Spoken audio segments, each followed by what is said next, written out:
अस्सलाम वालेकुम व्यूअर्स, मैं हुमा सुल्तान। आज मेरे किचन में बना है बहुत ही मज़ेदार सा बकरीद स्पेशल में टर्किश स्टाइल नमकीन गोश्त। ये मैंने बीफ में तैयार किया है। अगर आप चाहें तो इसे मटन में भी बना सकते हैं और दुम्बे के गोश्त से भी बना सकते हैं। और इसकी खूबसूरती और इसको खाने का मज़ा इसी में है कि ये बहुत अच्छा टेंडर होना चाहिए। इसमें गोश्त का ही अपना जायका होता है और नमक का होता है, इसीलिए नमकीन गोश्त कहलाता है ये। आप देखें कितना ज़बरदस्त है, मक्खन की तरह है, बिल्कुल नरम।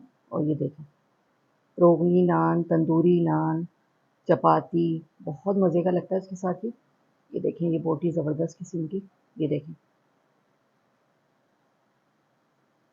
और ये देखें बिल्कुल काला नहीं हुआ है। थोड़ा सा इसको शोरबे में डिप करेंगे, मज़ा आ जाता है खाने का। बिस्मिल्लाहिर्रहमानिर्रहीम।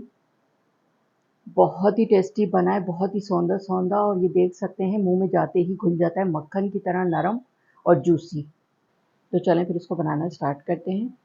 टर्किश स्टाइल बीफ नमकीन गोश्त बनाने के लिए मैंने ये बीफ लिया है 1 kg।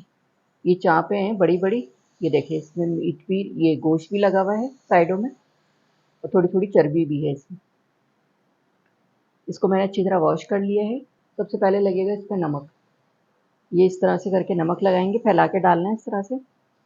ये ऊपर मैंने नमक डाल दिया है, तो इस तरह से इसको मसल के लगाएंगे ताकि नमक अच्छा सा अंदर तक जाए, क्योंकि ये नमकीन गोश्त है तो इसमें नमक ही लगता है।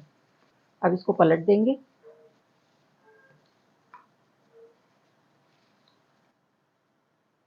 और डालेंगे नमक।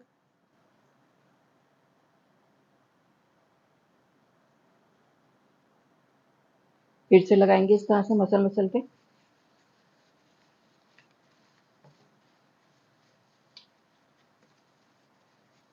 ये देखें अच्छी तरह से मैंने नमक लगा लिया है इसमें दोनों साइडों पे। कम से कम 1 टेबल स्पून इसमें नमक गया है लेवल करके। अब इसको मैं 15 मिनट के लिए छोड़ रही हूँ रेस्ट के लिए। उसके बाद फिर मैं आगे का प्रोसेस आपको दिखाती हूँ क्या करना है। बीफ नमकीन गोश्त बनाना स्टार्ट कर रही हूँ मैं। बिस्मिल्लाहिर्रहमानिर्रहीम। लगन वाला पतीला लिया है मैंने, इसके लिए इसी तरह का पतीला चाहिए होता है। 1/4 कप ऑयल है, ये डालेंगे पैन में। अब एक एक करके इसमें बीफ के ये पीसेस रखेंगे। हमें इसको कलर देना है थोड़ा सा।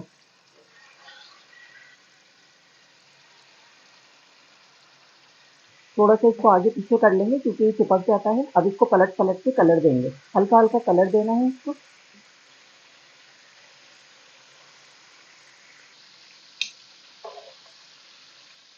ये देखें इसको पलट पलट के कलर देंगे।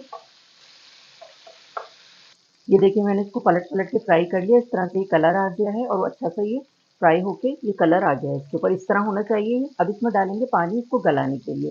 1 लीटर के करीब मैं पानी डालूंगी इसमें, अच्छी तरह से ये डूब जाए।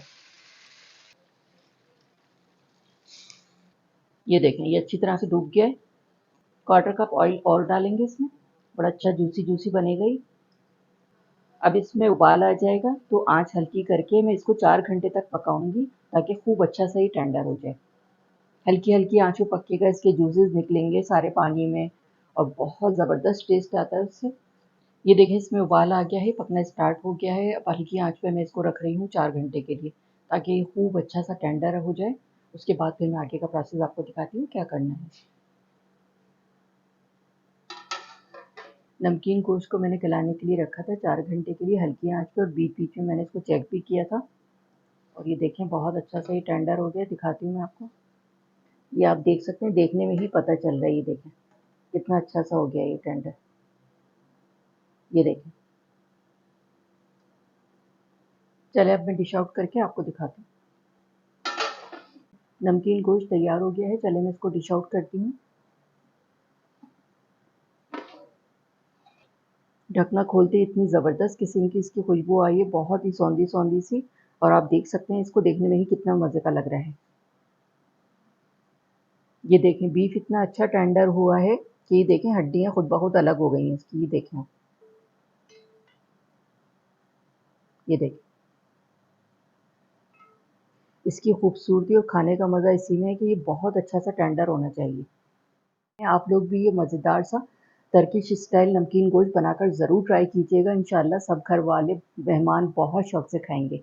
उम्मीद करती हूँ आपको मेरी ये रेसिपी अच्छी लगी होगी। अगर रेसिपी अच्छी लगी हो तो मेरे चैनल को लाइक करें, सब्सक्राइब करें, बराबर में जो ये बेल का आइकॉन है इसको ज़रूर प्रेस कीजिएगा। इससे हर नई आने वाली वीडियो का नोटिफिकेशन आपको मिलेगा और मज़े-मज़े की रेसिपीज़ आपको देखने को मिलेंगी। वीडियो देखने का शुक्रिया। अल्लाह हाफ़िज़।